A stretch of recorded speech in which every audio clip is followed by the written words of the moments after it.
Assalamualaikum warahmatullahi wabarakatuh. Kembali lagi di Mumu Story Channel.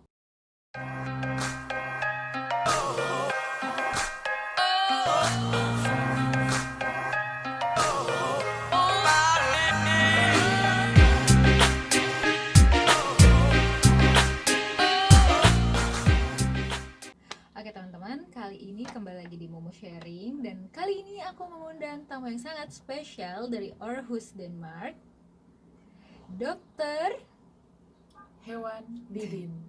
Jadi kali ini aku mengundang dokter hewan. Jarang-jarang ya. Jadi ini obrolannya sekarang bakal seputar hewan. Kira-kira kalian tahu kita mau bahas apa?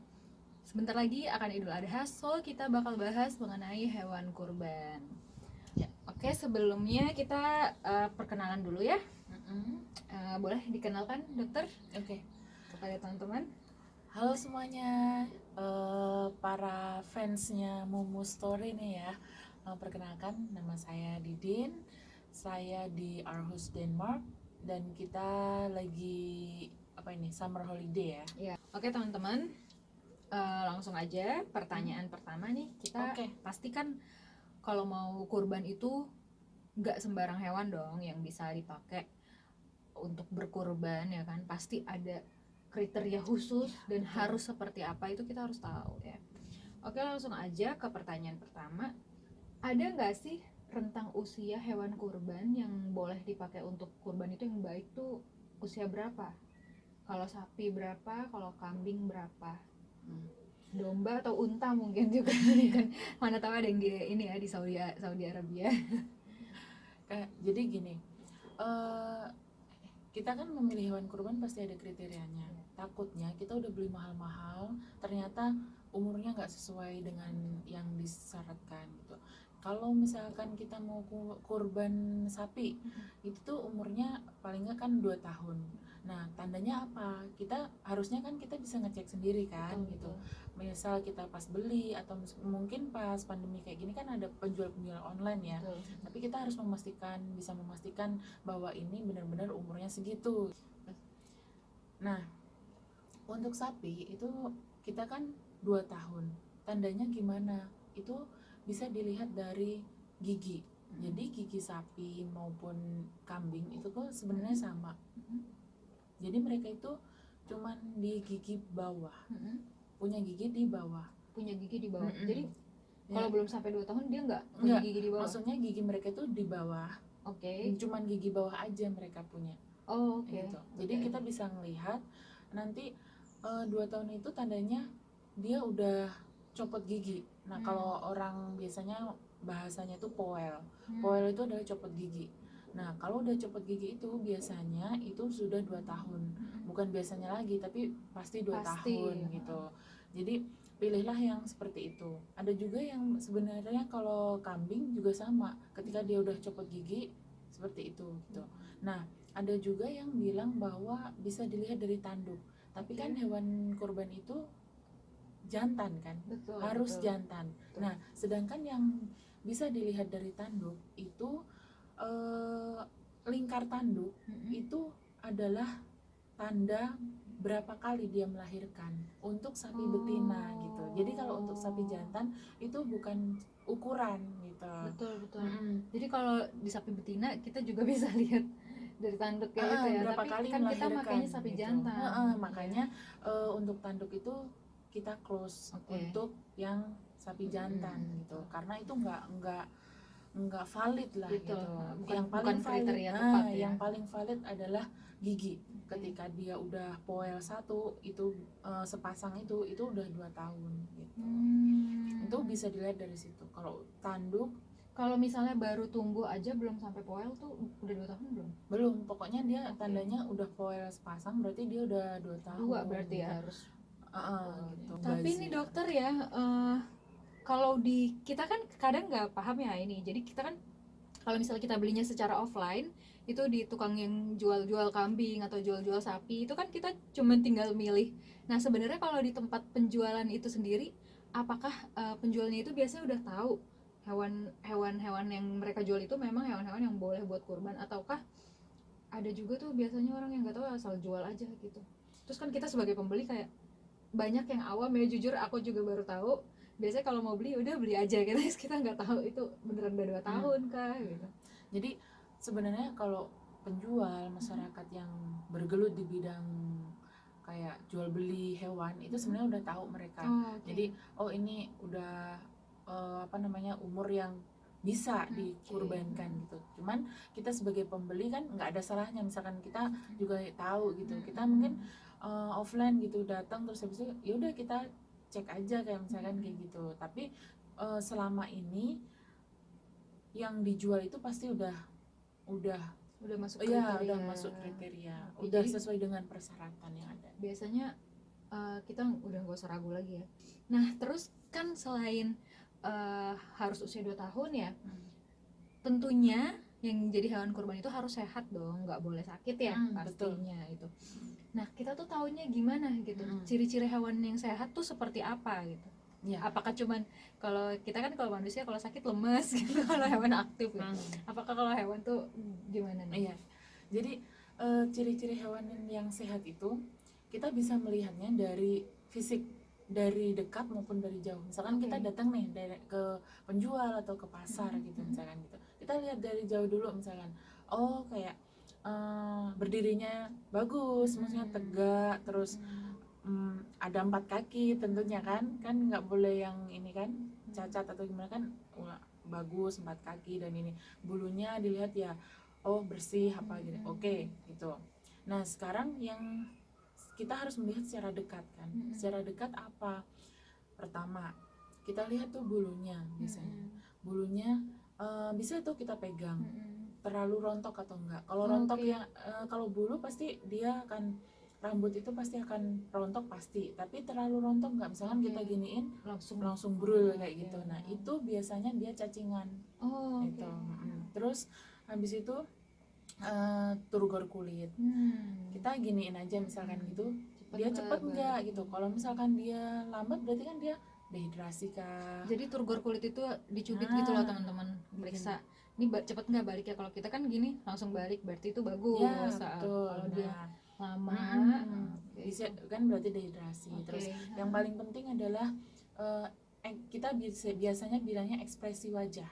Ekspresi wajah ceria. Ada ekspresinya juga ya hewan betul. tuh ya. Kita biasanya ekspresi wajah ceria. Lihatnya gimana tuh? Seperti kita ini ya. Hewan ceria. Seperti kita kan lagi ceria ya karena holiday ya gitu. Lagi holiday gitu. Nah, ceria itu ya dia itu aktif.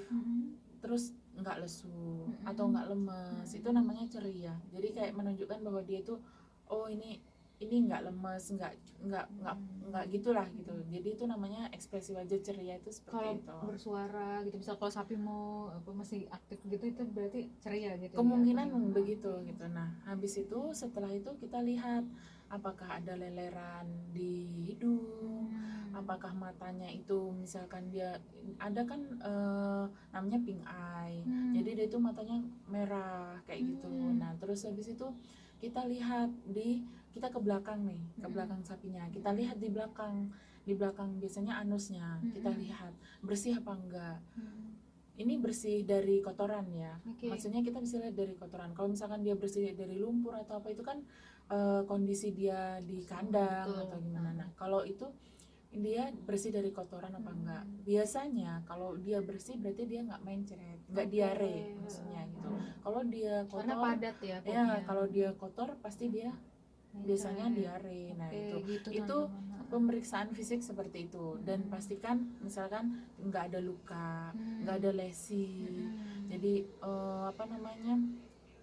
ekstremitasnya itu normal gitu. Jadi berdirinya juga tegak gitu, nggak ada luka atau apa di kaki atau apa gitu. Itu tanda-tanda yang kita secara fisik itu sehat gitu.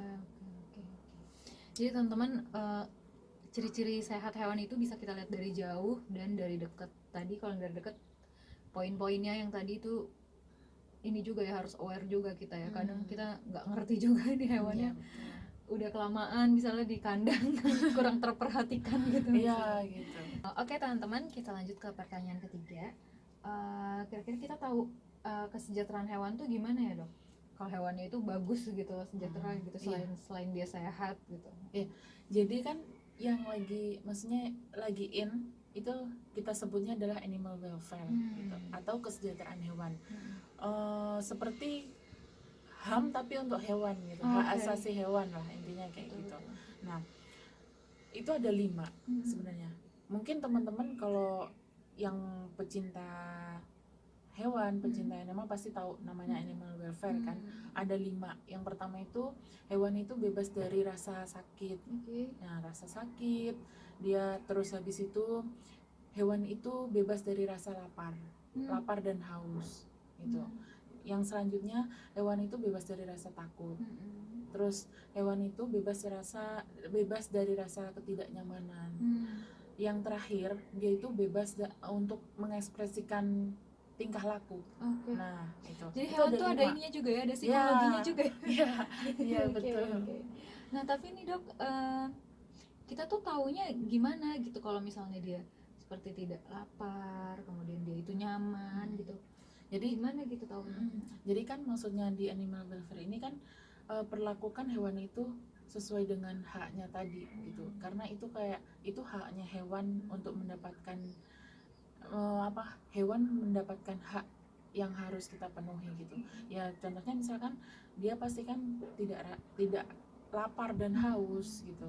Lalu dia merasa nyaman. Kondisikan misalkan kandangnya, misalkan kita udah habis dari beli nih, kita taruh di tempat kita misalkan, ya pastikan dia itu tidak kepanasan, tidak kehujanan, bebas dari rasa sakit. Jangan sampai dia juga, kan banyak juga yang menganiaya hewan kayak gitu. Nah dia bisa mengekspresikan pola tingkahnya kayak gitu. Nggak terlalu misalkan kandang sempit alat misalkan diangkut terus dengan tidak peri kehewanan kayak gitu kan, dia kasihan gitu. Jadi kita harus, untuk berkurban kita harus juga memperhatikan animal welfare-nya, dari yang penjualnya, pembelinya, bahkan secara memotongnya itu tadi. Tapi paling penting ini ilmu paling penting juga buat penjualnya ya, terutama ya kalau yang animal welfare ini, karena kan mereka yang melihat keseharian si hewannya. Betul.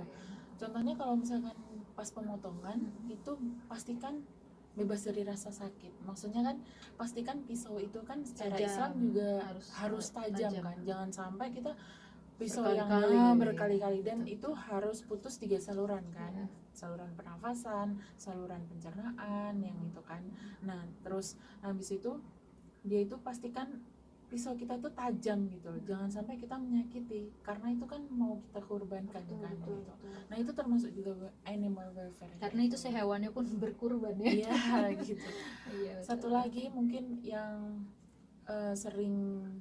harus diketahui ya, misalkan kita banyak tuh hewan kurbannya yang ngantri gitu, sebisa mungkin hewan yang mau dikurbankan itu jangan sampai melihat yang sudah dikurbankan. Kenapa tuh? Mereka itu kan juga punya rasa takut ya? Pasti. Maksudnya mereka tuh punya pikiran pasti ya? Karena kan melihat gitu kan. Nah, sebisa mungkin kan misalkan ini tempat potongnya.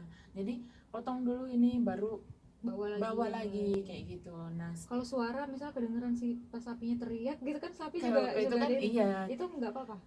Itu kalau ketika kita pisahkan kemungkinan kan kecil ya. Tapi yang di sini yang biasanya ada kan kayak gitu, dianteriin gitu kan.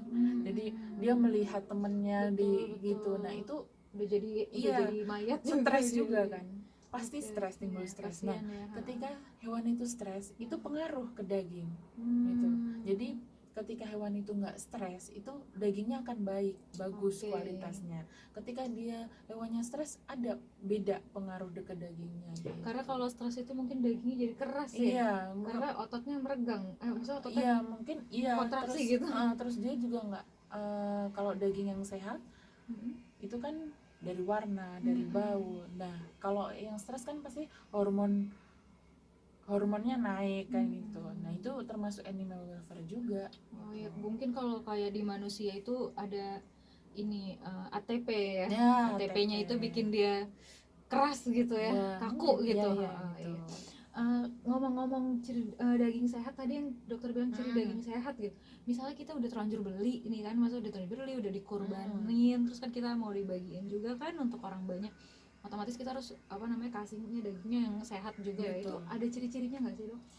Jadi Selain dari bau, warna, terus seperti apa gitu Iya. bau warna? Jadi ini udah kita sampai ke daging ya. Daging kita habis kurban itu seharusnya, dan itu yang paling baik adalah digantung. Dok, ini boleh sambil dimakan? Oh iya sudah. Iya benar. Jadi daging hewan itu digantung. Tujuannya apa? Jadi darahnya biar mengalir total gitu, jadi bagus gitu. Yang kedua juga jangan dia di dekat, misalkan kita udah nih taruh aja di tanah. Nah tanah kan media yang bagus buat bakteri, buat ya kan, ya kayak gitu. Jadi itu nggak boleh gitu kan. Nah baiknya digantung. Terus kita lihat tuh dagingnya warnanya itu tahu kan merah, tapi bukan merah yang tahu merah khas daging itu yang masih seger ya, gitu ya, beda masih ya. seger. Terus konsistensinya Konsistensinya nggak lembek kayak gitu. Dan kan biasanya kenyal ya kayak gitu. Terus habis itu kita bisa melihatnya dari baunya itu khas apa sih baunya kayak gitu kan biasanya ya. Kita ya khas sapi, khas daging gitu, khas sapi gitu loh. Nah, bukan bau busuk atau ya apa gitu betul, ya, bukan bau yang busuk atau gimana. Terus kita bisa nih pemeriksaan namanya postmortem ya. Jadi itu berkaitan juga dengan daging, terutama jerohan. Iya. Jadi kan jerohan itu biasanya orang kan nggak tahu ya gitu, gimana sih jerohan yang sehat. Nah dari paru-paru kan, kalau paru-paru justru kan dia pucat kan warnanya. Nah kita lihat apakah dia di situ ada darah, tapi darahnya itu biasanya bukan darah kita. Biasanya petugas yang memeriksa hewan kurban itu biasanya dari dinas gitu ya, dari PDHI itu turun gitu kan. Itu mereka udah expert buat melihat gitu. Cuman kalau kita misalkan orang awam melihat sendiri, ada darahnya bisa dilihat biasanya pas saat kita sembelih dia menghirup bisa kayak gitu. Cuman kalau itu kan berarti aman gitu kan. Cuman ada yang kayak infeksi atau apa, dia kan berarti darahnya beda kan, biasanya kan di dalam gitu kan. Misalkan dia punya infeksi. Berarti kalau misalnya biasanya gitu. paru-paru tuh pucat, kalau misalnya darah masih ngendep di paru-paru itu ya kita terus habis itu yang paling ini hepar atau hati. Nah hati itu kan paling disukai banyak orang ya, karena enak juga ya. Nah bikin sambal goreng hati gitu kan, itu kan paling enak. Nah hati itu kan kita lihat dia kan punya juga namanya yang sudut-sudutnya itu kan, itu juga enggak yang terjadi penebalan atau apa itu. Terus dari warna, kalau hati kan merah tua, merah marun. Nah tapi kalau misalkan dia ada cacing, biasanya itu kita raba kan biasanya kenyal ya. Tapi kalau itu ada cacing biasanya ada seperti grenjel. Nah grenjelnya apa ya bahasa Indonesianya ya? Grenjel ya. Jendolan mungkin ya, kayak jendolan ini kita raba kayak gitu. Terus biasanya juga kayak ada pasir gitu, kayak ada pasirnya. Nah itu biasanya kalau kita buka itu ada Fasciola hepatica yang bentuknya itu kayak bukan cacing panjang-panjang, bentuknya kayak seperti daun gitu. Daun bukan yang cacing panjang gitu, enggak, daun yang beneran bentuk daun gitu deh. Daun kecil-kecil tuh, kayak mungkin kayak kemangi kali ya. Yang kecil-kecil gitu. Itu Fasciola hepatica. Dan gimana harusnya gitu kan? Harusnya ya bagian itu dibuang. Jadi jadi masih boleh dikonsumsi satu daging tapi itu, tapi bagian itu dibuang. Sebenarnya dia belum menyebar ya bakterinya. Sebenarnya dia cacing, bukan bakteri.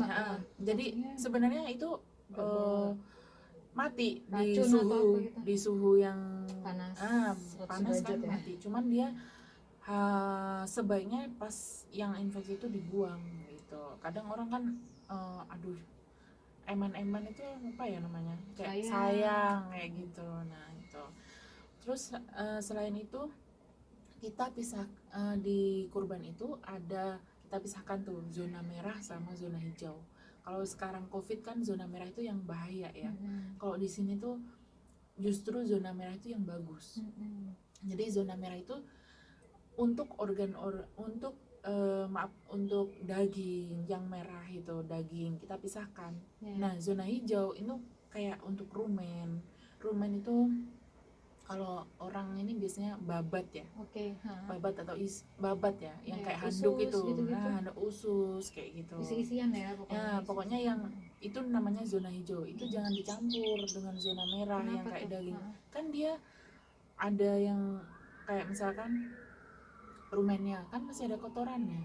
Dia kan mencemari daging yang seger tadi. Tapi kalau gitu. para pemotong hewan kurban itu udah pada tahu belum sih? Oh udah kan, kita ya? Biasanya kan habis dipotong kan dikulitin apa segala macam, terus habis itu kan jerohan semuanya dikeluarin. Nah, jangan sampai lah itu dicampur atau deket. Biasanya memang sudah udah dipisah gitu. Baru jadi tadi itu udah termasuk apa ya, perlakuan kita ke hewan setelah pemotongan itu?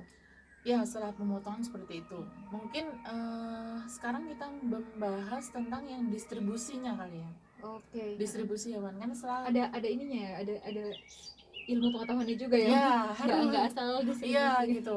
Yang pertama udah nih dari awal sampai akhir udah cakep nih ya, udah rapi, udah cakep gitu. Nah, terus sekarang distribusinya kan kebanyakan orang memakai, mungkin belum tahu. Bagi yang tahu itu bagus gitu kan, plastik warna merah, bukan warna hitam. Itu kan nggak boleh. Jadi plastik warna hitam tuh nggak boleh buat daging, buat makanan gitu. Karena apa? Karena dia kan hasil dari daur ulang. Dan daur ulangnya kita nggak tahu nih dari mana gitu kan. Nah, saya pernah baca itu juga bisa karsinogenik ya dok. Nah itu. Yang kedua, walaupun itu ini ya, maksudnya dagingnya mentah kan nggak apa-apa ya? Itu kan aku kira buat akan yang matang ya. Itu juga akan mencemari mutu daging kan. Kan kita harus kita bilangnya ASU ya, aman, sehat, utuh gitu kan. Aman, sehat, utuh. Gitu. Nah, yang apa namanya? Utuh itu kan maksudnya ya kandungan gizinya kan. Jangan sampai kita udah bagus dagingnya, kita salah kayak itu kan membazir, kayak kayak mengurangi mutu kualitas kayak gitu. Nah, terus habis itu kita jangan gunakan plastik hitam. Terus seharusnya apa kan gitu kan pertanyaannya, seharusnya apa? Bisa gunakan plastik bening atau putih ya. Tapi kan kita sekarang lagi giat-giatnya kita usahakan lah semaksimal mungkin jangan pakai plastik ya, no plastik kan, gerakan buat go green gitu kan. Nah, itu kita bisa gunakan besek, tahu besek kan? Nah, itu udah, kalau nggak salah di Jogja di ini tuh udah ada, kayak gitu, udah pakai kayak gitu besek. Besek tuh menurut saya aman dan alami. Kardon dari bambu ya? Enggak besek. Jarang itu. Itu besek. Atau daun besek di ini daun biar airnya juga nggak netes-netes. Jarang ya, masih jarang ya kayak gitu. Nah, ya mungkin habis itu setelah semua udah ini lebih cepat lebih baik gitu. Lebih cepat didistribusikan lebih baik. Karena apa? Ada batas jamnya nggak tuh? Intinya lebih cepat lebih baik. Kalau jamnya nggak, kita berprinsipnya bahwa daging itu adalah media yang paling bagus buat tumbuhnya bakteri kayak gitu. Jadi kalau ketika itu udah lama, semakin lama terjadi jadi pembusukan itu lebih cepat kan di daging gitu. Jadinya usahakan lebih cepat didistribusikan. Jadi abis dipotong dengan cara yang kita milih hewan yang bagus, kita harus potong dengan cara yang benar ya kan, terus distribusinya juga harus benar. Nah, yang terakhir nih dok, otomatis kalau habis kita sembelih hewan itu ada sisa-sisa yang harus kita buang ya, kayak darah, kotorannya segala macam. Nah, itu kita gimana caranya gitu? Itulah, kadang kita selesai kurban timbul masalah baru, yaitu limbah dari semua itu. Pasti gitu kan di situ banyak bakterinya juga. Iya, betul. Jangan sampai kita niatnya bagus tapi menimbulkan masalah yang baru gitu. Limbah itu kan ada limbah cair, limbah padat. Kalau limbah cair usahakan jadi gini, ketika masjid itu sudah sebenarnya harus di RPH ya, tapi kan Apa tuh RPH? rumah potong hewan. Oke, Kalau rumah maaf potong saya hewan nggak kan tahu. dari instalasi dari limbahnya itu kan udah terstruktur. terdistribusi dengan Tapi jelas kan ya. di Indonesia terutama kita kan sudah tradisi ya menyembelih di masjid kayak gitu atau di rumah kayak gitu. Nah, itu kalau misalkan masjid yang kita udah rutin kayak gitu, ya usahakan ada tempat yang untuk pemotongan gitu. Kalau misalkan ibaratnya nggak ada, kita harus mengusahakan bahwa ada limbah cair sama limbah padat. Jangan sampai disemprot terus ke jangan sampai kita buang ke sungai. Oke. Itu kan menimbulkan masalah baru. Jadi ya. harus dibuangnya kemana tuh dok? Kalau Jadi gitu? untuk limbah-limbah itu kita bisa ditimbun. ditimbun. Iya, kita bikin Oh, lubang. makanya biasanya kalau di tempat hewan kurban tuh harus ada tempat yang lubangnya ya. Iya, harus. Tapi itu boleh digabung nggak yang cair sama yang padat dalam satu lubang yang sama? Kalau yang cair kan biasanya cuma darah gitu kan. Itu kan biasanya habis itu kan ditutup gitu ya. Kalau yang padat itu kan kayak isi rumen, kayak yang usus yang ini enggak Pupuknya itu ya. kayak gitu. Nah, itu kita kita gali. Dengan galinya jangan juga kayak cuman gali-gali asalan. Kita pastikan bahwa semua itu ibaratnya bau itu nggak akan naik gitu. Oke. Jadi sesuai dengan. Tapi boleh tuh dicampur sama yang galian untuk darah. Sebenarnya boleh, tapi kan darah itu kan udah Nyerap ya. udah nyerap kan. Dari itu tadi masalah baru bau, apalagi itu kan di masjid. Betul. Kita tempat ibadah kan, jadi hindari bau. Nanti jangan sampai menimbulkan lalat gitu. Jadi jangan sampai kita niat baik tapi menimbulkan masalah baru gitu. Dan jangan dibuang di sungai. Itu paling penting ya, Iya, mencemari. Oke teman-teman, ini ilmu penting banget ya ternyata. Jujur aku sendiri juga baru tahu, karena selama ini kayak ya udah kita bayar beli hewan terus udah dikorbanin kayak gitu, terus ya udah Bismillah gitu ya. Kalau sekarang kita jadi lebih tahu hewan apa sih yang bagus, terus kita harus beli yang kayak gimana, kesejahteraan hewan kayak gitu. Terus distribusinya ternyata nggak boleh pakai plastik hitam ya kan. Iya betul. Dan cara limbahnya itu gimana ngebuangnya, nggak bisa asal-asalan gitu. Dan itu kenapa penting, karena itu juga untuk selain tidak menimbulkan masalah baru untuk lingkungan, tentunya untuk kita sih yang makan, yang motong ya. Betul.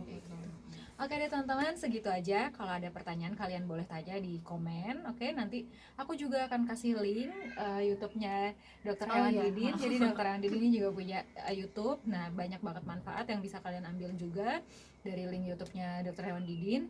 Dan kalau kalian ngerasa ini bermanfaat, jangan lupa di-share, di-like, dan jangan lupa di-subscribe, pencet loncengnya. Oke? Terima kasih semuanya. Assalamualaikum warahmatullahi wabarakatuh.